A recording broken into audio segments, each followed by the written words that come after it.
മുഹമ്മദിൻ്റെ ബാത്തിനിയായ രണ്ട് അറിവുകളാണ് അൽ ഹസൻ എന്നും അൽ ഹുസൈൻ എന്നും ഞാൻ സൂചിപ്പിക്കുകയുണ്ടായി. ഇത് കേട്ട് ഇന്നലെ രാത്രി ഒരു സഹോദരൻ എന്ന് പറഞ്ഞാൽ എനിക്ക് വളരെ വളരെ വേണ്ടപ്പെട്ട ഒരു സഹോദരൻ ഒന്നുകൂടി അത് വ്യക്തമാക്കാമോ, ഒന്ന് വിശദീകരിക്കാമോ മാഷേ എന്ന് ചോദിക്കേണ്ടായി. ഒരിക്കലും നിങ്ങൾ വിശദീകരിച്ചിട്ടുണ്ട്, പക്ഷെ അത് ഒന്നുകൂടി വ്യക്തമാക്കിയാൽ നന്നായിരുന്നു എന്നൊക്കെ പറഞ്ഞു. നമ്മൾ ചരിത്രപരമായിട്ട് വായിക്കുന്നത് നിഷേധിക്കുന്നില്ല. ചരിത്രപരമായി വായിക്കുന്ന ആളുകൾ അങ്ങനെ വായിക്കട്ടെ. അതിനെ നിഷേധിക്കാനോ തള്ളിക്കളയാനോ ഒന്നും നമ്മൾ ആളുകളല്ല. അത് ഞാൻ അവിടെ സൂചിപ്പിച്ചിരുന്നു. അവരോട് സംവാദം നടത്താനോ വാഗ്വാദം നടത്താനോ അത് തെറ്റാണെന്ന് സ്ഥാപിക്കാനോ ഇത് ശരിയാണ്, നമ്മുടേത് ആണ് ശരിയെന്ന് സ്ഥാപിക്കാനും ഒന്നും നമ്മൾ തയ്യാറല്ല. ഇത് ചോദിക്കുന്ന ആളുകൾക്ക് ഇതൊന്ന് പറഞ്ഞു കൊടുക്കുക എന്ന് മാത്രമേ ഉള്ളൂ. അല്ലാതെ ആളുകളുടെ പിറകെ നടന്ന് നിങ്ങൾ വിശ്വസിക്കുന്നതൊക്കെ തെറ്റാണ്, ഞങ്ങൾ പറയുന്നതാണ് ശരി, ഇങ്ങോട്ട് വരൂ എന്നൊന്നും പറയാൻ നമ്മൾ അവരുടെ പിറകെ പോകുന്നില്ല. നമ്മൾ ചോദിക്കുന്ന ആളുകൾക്ക് ഇത് പറഞ്ഞു കൊടുക്കാമെന്ന് മാത്രം. അതുകൊണ്ടാണ് മുമ്പ് നമ്മൾ മുഹമ്മദിൻ്റെ പിതാവ് അബ്ദുള്ളയാണ് എന്ന് പറഞ്ഞത് എന്തുകൊണ്ടാണ്? മുഹമ്മദിൻ്റെ ഉമ്മ ആമിനയാണ് എന്ന് പറഞ്ഞത് എന്തുകൊണ്ടാണ്? ആരാണ് അബ്ദുള്ള, ആരാണ് ആമിന എന്നുള്ളതൊക്കെ നമ്മൾ ഇതിൻ്റെ അടിസ്ഥാനത്തിലാണ് മുമ്പ് വിശദീകരിച്ചിരുന്നത്. അബ്ദുള്ള എന്ന് ഖുർആൻ പറയുന്നത് ആരെയാണ്? ഈസയെയാണ്. ആമിനത്തായ നഫ്സ് ആരുടേതാണ് എന്നൊക്കെ നമ്മൾ വിശദീകരിച്ചതാണ്. അവരിൽ നിന്നാണ് ആര് ജനിക്കുന്നത്, മുഹമ്മദ് എന്ന മഖാമ് ജനിക്കുന്നത് എന്ന് നമ്മൾ പറഞ്ഞിരുന്നു. പിന്നെ മുഹമ്മദിൽ അടങ്ങിയിരിക്കുന്ന ആശയങ്ങളാണ് അബൂബക്കറും ഉമറും ഉസ്മാനും അലിയും എല്ലാം എന്ന് നമ്മൾ സൂചന നൽകിയിരുന്നു. മുഹമ്മദ് സൃഷ്ടിക്കപ്പെടുന്നത് ഇതുകൊണ്ടൊക്കെയാണ്, ഈ ഗുണങ്ങളിലൂടെയാണ് മുഹമ്മദ് സൃഷ്ടിക്കപ്പെടുന്നത് എന്നൊക്കെ നമ്മൾ വിശദീകരിച്ചതാണ്. ഇത് എൻ്റെ സഹോദരങ്ങളെ, ചരിത്രത്തെ മാഷ് പൂർണ്ണമായിട്ടും നിഷേധിക്കുകയാണ്. എന്താണ് മാഷ് ഇങ്ങനെ നിഷേധിക്കുന്നു എന്നൊന്നും എന്നോട് ചോദിക്കണം. ഞാൻ മനസ്സിലാക്കുന്നത് ചോദിച്ചത് കൊണ്ട് പറയുന്നു. ആ പറയുന്ന ക്ലിപ്പ് ഇവിടെ പോസ്റ്റ് ചെയ്യുന്നു എന്ന് മാത്രമാണ്.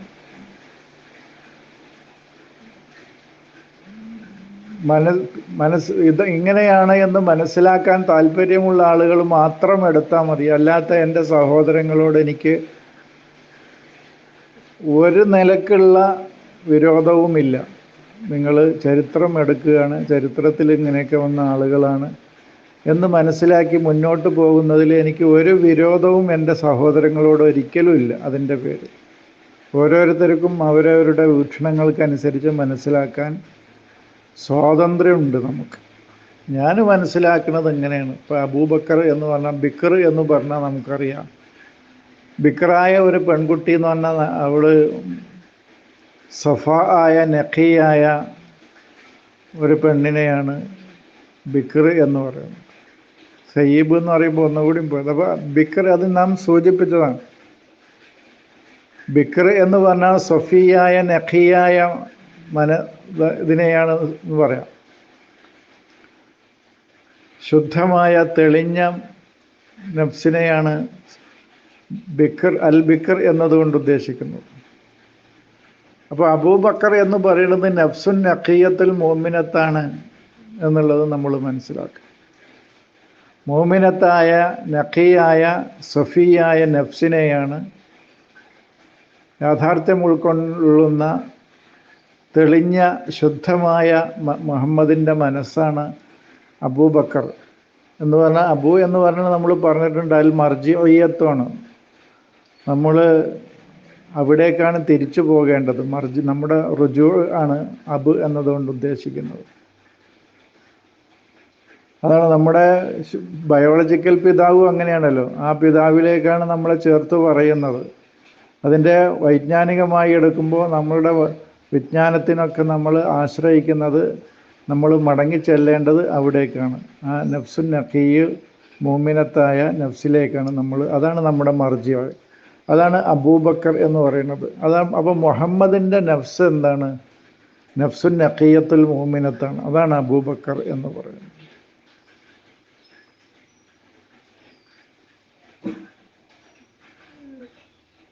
അത് നമ്മൾ പറഞ്ഞിട്ടുണ്ടെന്നാണ് എനിക്ക് തോന്നണം, അബൂബക്കർ ആരാണെന്നുള്ളത്. ഉമർ എന്ന് പറയുമ്പോൾ നമുക്കറിയാം, ഉമർ ഇബ്നുൽ ഖത്താബാണ്.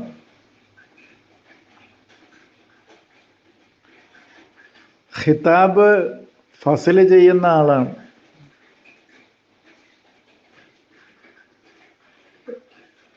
ഇതൊക്കെ എങ്ങനെയാണ് മനസ്സിലാക്കി തരിക എന്ന് എനിക്കറിയില്ല, കാരണം കൂടുതൽ വിശദീകരിക്കാനുണ്ട് ഇതൊക്കെ. ഫസലുൽ ഖിതാബിൻ്റെ ഉടമ ആരാണ്? ദാവൂദാണ്. കാരണം ഖുർആൻ കുറച്ചെങ്കിലും അറിയുന്ന ആളുകളൊക്കെ ഇത് പറയുമ്പോൾ മനസ്സിലാക്കാൻ സാധിക്കുള്ളൂ. അതാണ് ഇങ്ങനെ ഞാൻ സംശയിച്ച് നിൽക്കുന്നത്, ഇപ്പം എങ്ങനെ പറയുമെന്ന്. ഫസലുൽ ഖിതാബ് ചെയ്ത ആള് ആരാണ്? കാര്യങ്ങൾ, ആളുകളുടെ സംസാരങ്ങളിൽ നിന്ന് സത്യവും അസത്യവും വേർതിരിച്ച് വിധി പറയുന്ന ആള് ദാവൂദിനെ കുറിച്ചാണ് ഖുർആൻ പറഞ്ഞിട്ടുള്ളത്, ഫസലുൽ ഖിതാബ് എന്ന്. അപ്പോൾ ഫസലുൽ ഖിതാബിൻ്റെ കഴിവ് ഉടമപ്പെടുത്തിയ കാളി ദാവൂദിനെ പോലെയുള്ള ആളുകളാണ്.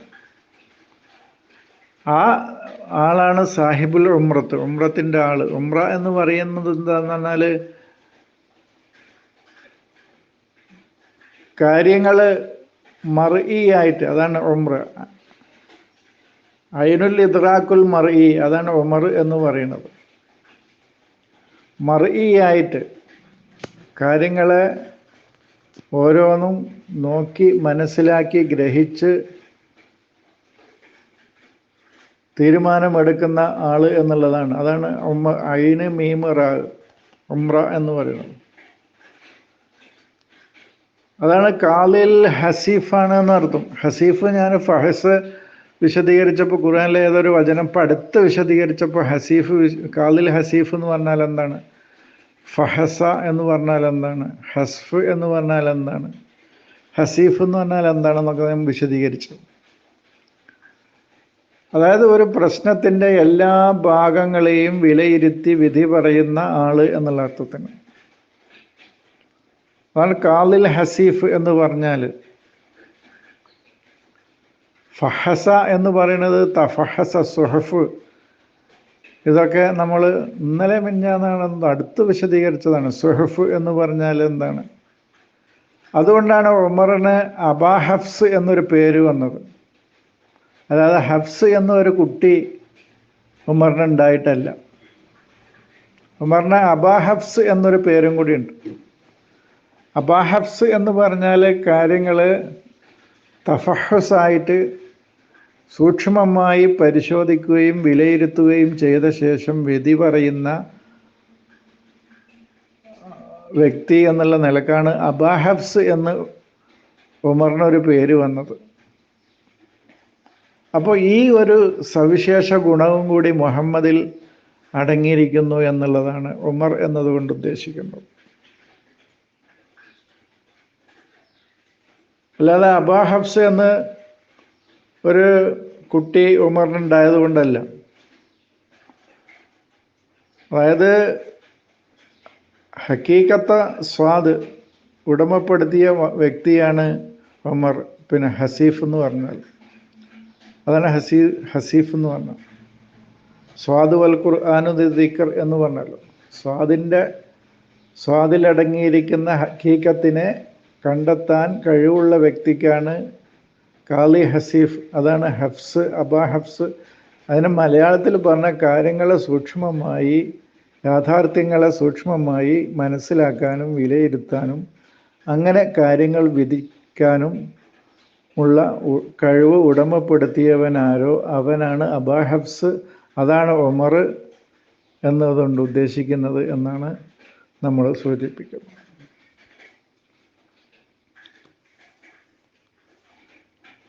ഉസ്മാൻ എന്ന് എഴുതുമ്പോൾ ഉസ്മാൻ ഒരു വിഷയത്തിൻ്റെ, ഒരു യാഥാർത്ഥ്യത്തിൻ്റെ മൂല്യം നിർണയിക്കാൻ കഴിയുള്ള വ്യക്തിയെയാണ് ഉസ്മാൻ എന്ന് പറയുന്നത്. അതാണ് ഉസ്മാൻ എന്ന വാക്കുകൊണ്ട് ഉദ്ദേശിക്കുന്നത്. ഒരു വാക്യേന, ഒരു യാഥാർത്ഥ്യത്തെ തഖീം ചെയ്യാനും തഹദീദ് ചെയ്യാനും അതിൻ്റെ മൂല്യം നിർണയിക്കാനും അതിൻ്റെ മൂല്യം എത്രമാത്രമുണ്ട് എന്ന് നിശ്ചയിച്ച് നിർണയിച്ച് മുന്നോട്ട് പോകാൻ കഴിവുള്ള വ്യക്തിയെയാണ് ഉസ്മാൻ എന്ന് പറയുന്നത്. അപ്പോൾ ഇതൊക്കെ ഹൈആത്തുൻ ഇഅ്തിബാരിയ, ഇതൊക്കെ ആശയപരമായി മുഹമ്മദ് എന്ന മഖാമിൽ അടങ്ങിയിട്ടുള്ള കാര്യങ്ങളാണ് ഇതൊക്കെ എന്നുള്ളത് നമ്മൾ മനസ്സിലാക്കണം. അതാണ് ഉസ്മാൻ എന്ന വാക്കിന് അർത്ഥം. സമൻ എന്ന് പറയുമ്പോൾ പ്രൈസ് എന്നുള്ളതല്ല, വില എന്നുള്ള അർത്ഥത്തിനല്ല സമൻ എന്ന്. സമനം കഴിയില്ല എന്നൊക്കെ ഖുർആൻ ഉപയോഗിച്ചിട്ടുണ്ടല്ലോ. അതിനു സമനാണ് ഉസ്മാൻ എന്ന് പറഞ്ഞാൽ ഒരു വില നിശ്ചയിക്കുക, ഒരു പ്രൈസ് ആണ് സമനൻ എന്ന് പറഞ്ഞാൽ അർത്ഥം അല്ല, മറിച്ച് അതിനെ തഖീം ചെയ്യലാണ്, അതിന് മൂല്യം നിശ്ചയിക്കലാണ് സമന് ചെയ്യുക എന്ന് പറഞ്ഞാൽ. അതിനെ തഖീമും തഹദീദും ചെയ്യലാണ്. ഒരു വസ്തുവിന് ഇത്ര മൂല്യമുണ്ട് എന്ന് നിർണയിക്കാൻ കഴിവുണ്ടാകലാണ്, നിർണയിക്കലാണ് സമന എന്ന് പറയുന്നത്. അതാണ് ഉസ്മാൻ എന്ന് പറയുമ്പോൾ അതാണ് ഉദ്ദേശിക്കുന്നത്. അലി പിന്നെ നമുക്ക് പറയേണ്ടതില്ല. ഉലുവിൽ നിന്ന്, ഔന്നത്യത്തിൽ നിന്ന്, ഉന്നതിയിൽ നിന്ന്, ഉന്നതി എന്നുള്ള അർത്ഥത്തിന് അന്തുമുൽ അലൗന എന്ന് ഖുർആൻ പറഞ്ഞല്ലോ. നിങ്ങളാണ് ഉന്നതർ എന്ന് പറഞ്ഞല്ലോ. ആരാണ് ഉന്നതർ എന്ന് പറയുന്നത്? അന്തുമുൽ അലൗന ഇൻകുന്തും മുഅ്മിനീൻ. അതാണ് മുഅ്മിൻ ആരാണ്? മൂസയാണ്. അതാണ് മൂസൽ അഅല. മൂസയാണ് ഏറ്റവും അഅലയായിട്ടുള്ളത്. ഒരു മനുഷ്യൻ്റെ ബുദ്ധിയും ചിന്തയും എങ്ങനെ വർക്ക് ചെയ്യുന്നു എന്നതിനനുസരിച്ചിട്ടാണ് അവന് അഅലയാകുന്നത്. അതാണ് മൂസൽ അഅല എന്ന് പറയുന്നത്.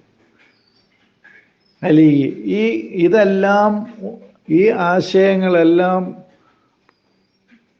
അടങ്ങിയതാണ് മുഹമ്മദ് എന്ന മഖാമ്.